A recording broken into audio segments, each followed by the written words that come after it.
Welcome Class 7 to the session of 2020-21 for the class of Literature in English. The first topic that we're going to take up is a poem. The poem The Road Not Taken by Robert Frost.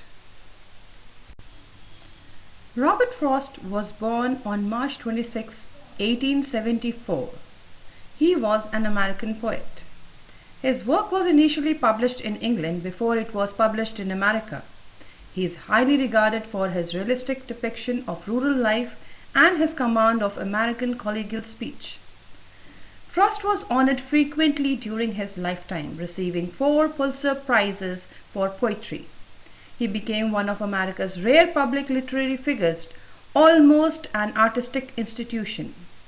He was awarded the Congressional Gold Medal in 1960 for his poetical work. The poem was first published in 1916. The Road Not Taken shows Frost at his best as a pastoral who combined rustic simplicity with hidden, indirect and clarity of style and language. About the title of the poem. The road is the symbol of choice made by us in life.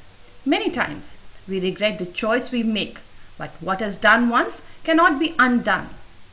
Man regrets for what he has denied himself in life, rather than what he has chosen. Hence, the poet has given his poem the title, The Road Not Taken. The word road not only means way, it also means journey, or a stage of journey. Here, road does not signify any ordinary road, but functions a metaphor for a vital decision in our life. Now let us have the poem first.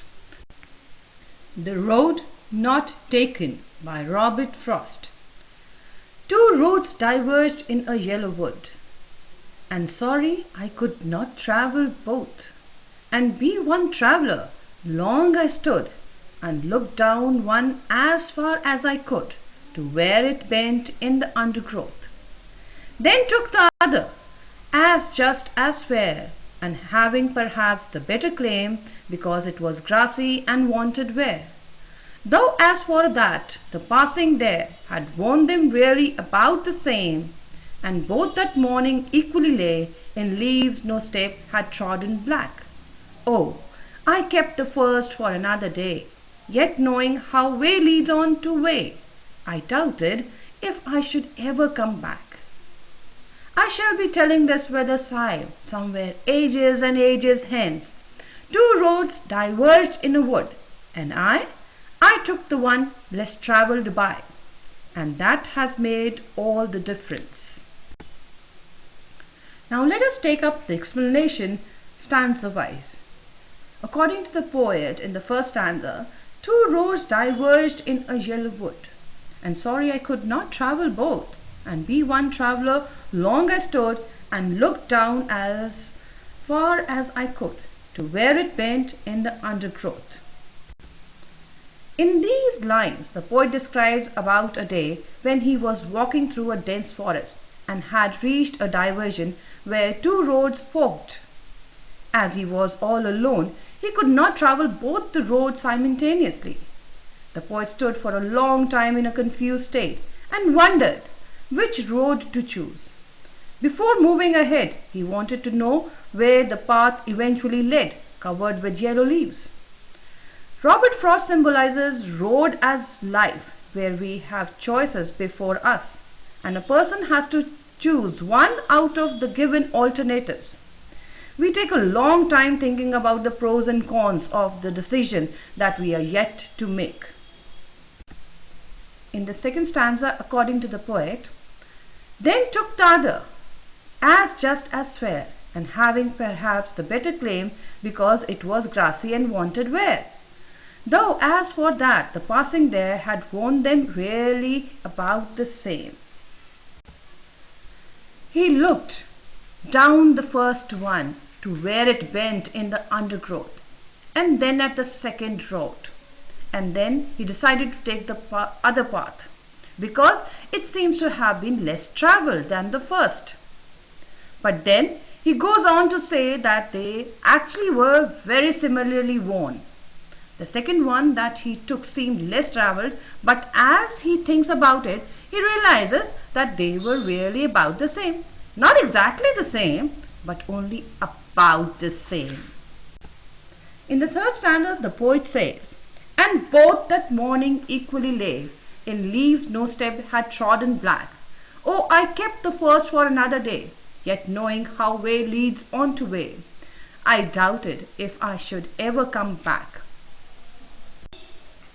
The third stanza continues with the cogitation about the possible difference between the two roads.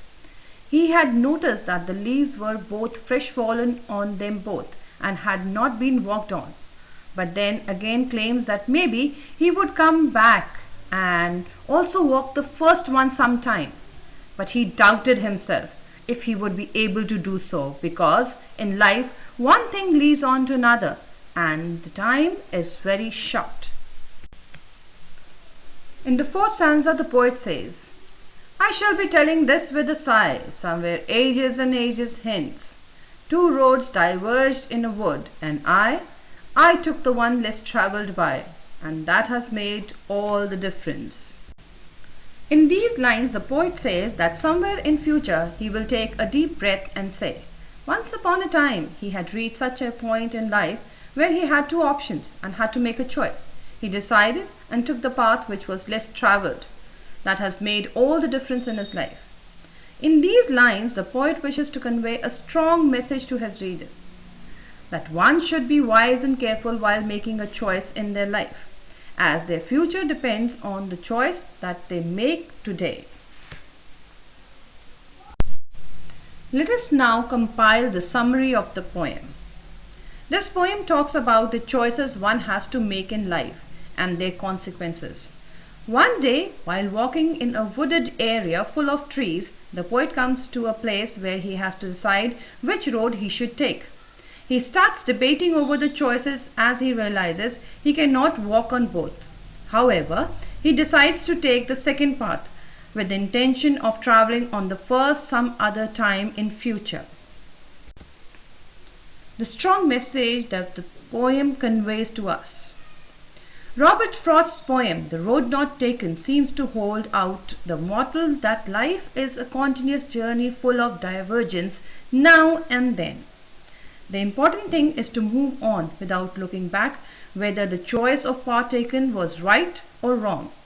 The right or wrong are relative terms. We cannot get everything in life and have to make choices. Whatever direction our life takes is determined by the choice made by us. In the journey of life, one can seldom come back to travel the road not taken earlier.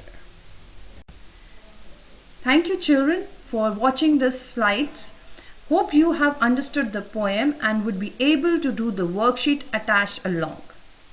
Have a nice day.